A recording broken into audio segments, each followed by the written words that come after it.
ध्यानी नहीं शिव सारसा, ज्ञानी सा गोरख। शिव जैसा ध्यानी नहीं, ध्यानी नहीं शिव सारसा। ध्यानी हो तो शिव जैसा हो।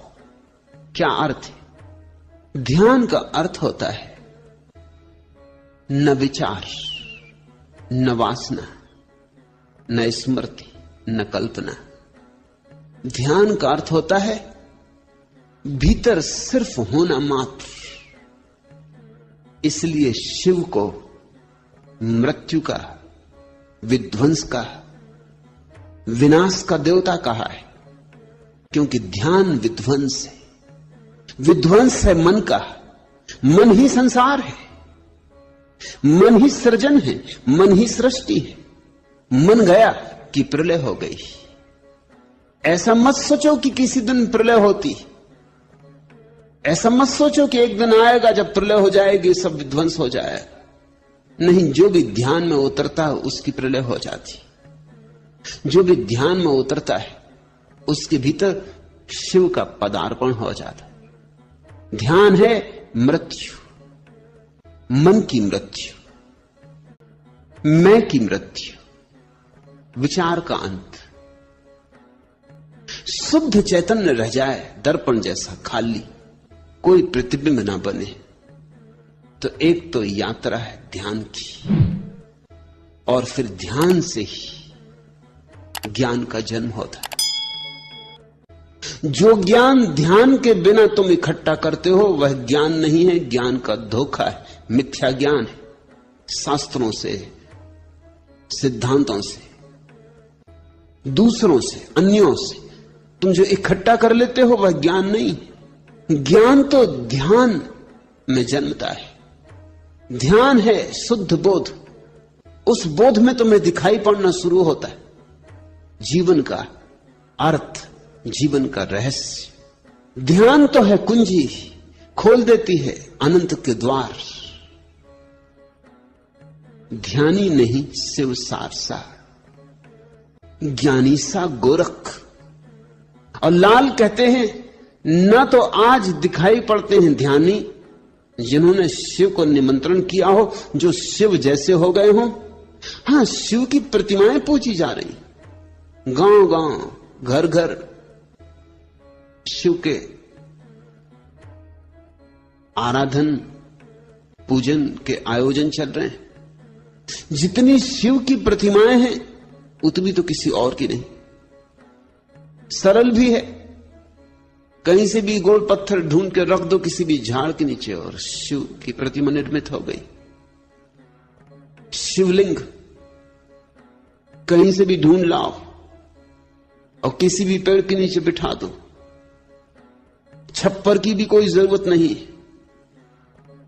शिव की जगह जगह पूजा हो रही, लेकिन शिव पूजा की बात नहीं है, शिवत्व उपलब्धि की बात है। वो जो शिवलिंग तुमने देखा है बाहर मंदिरों में, वृक्षों के नीचे, तुमने कभी ख्याल नहीं किया उसका आकार ज्योति का आकार है, जैसे दिए की ज्योति का आकार होता है। शिवलिंग अंतर ज्योति का प्रतीक है। जब तुम्हारे भीतर का दिया जलेगा तो ऐसी ही ज्योति प्रकट होती, ऐसी ही शुभ्र, यही रूप होता उसका। और ज्योति बढ़ती जाती, बढ़ती जाती, और धीरे धीरे ज्योतिर्मय व्यक्ति के चारों तरफ एक आभा मंडल होता है। उस आभा मंडल की आकृति भी अंडाकार होती।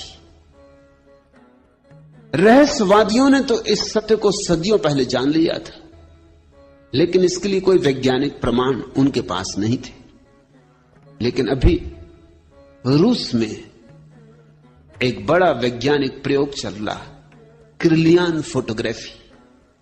मनुष्य के आसपास जो ऊर्जा का मंडल होता है, अब उसके चित्र लिए जा सकते।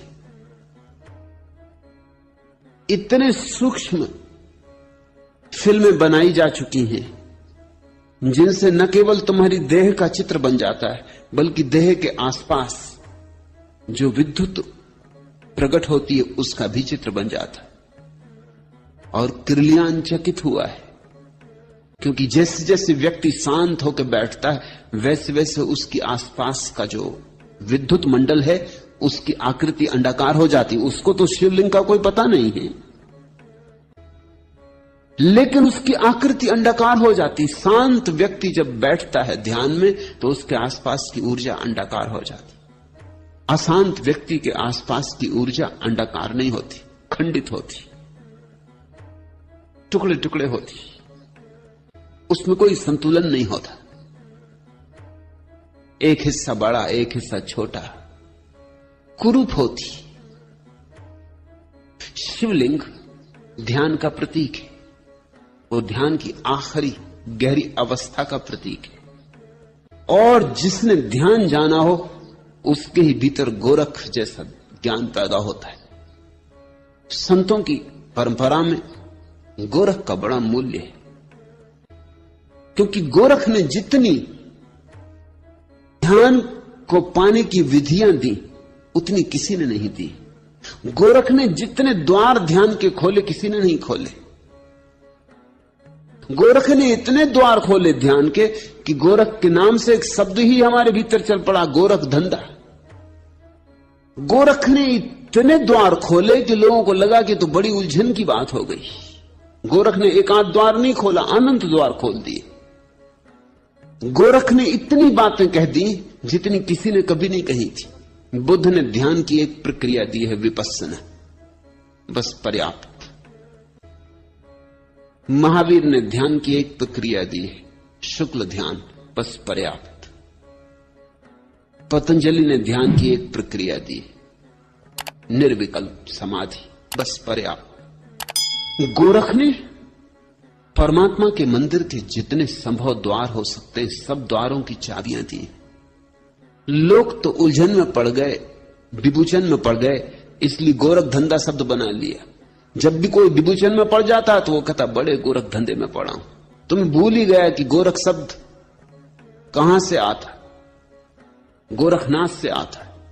गोरखनाथ अद्भुत व्यक्ति है, उनकी गणना उन थोड़े से लोगों में होनी चाहिए। कृष्ण, बुद्ध, महावीर, पतंजलि, गोरख, बस इन थोड़े से लोगों में ही उनकी गिनती हो सकती है। वो उन परम शिखरों में से एक है। लाल कहते हैं गोरख सा ज्ञानी नहीं हुआ, क्योंकि गोरख ने जिस भांति अपने को मिटाया। गोरख कहते हैं मरो है जोगी मरो, मरो मरण है मीठा, तिस मरणी मरो जिस मरणी मर गोरख दीठा। कहते हैं योगियों मरो, क्योंकि मरने के सिवाय और कोई उपाय नहीं। अहंकार को गलाओ, जलाओ, भस्मीभूत कर दो। मरो है जोगी मरो, क्योंकि मृत्यु से ही तुम अमृत पा सकोगे। मरो मरण है मीठा। गोरख कहते हैं इससे बड़ी कोई मीठी अनुभूति नहीं है दुनिया में।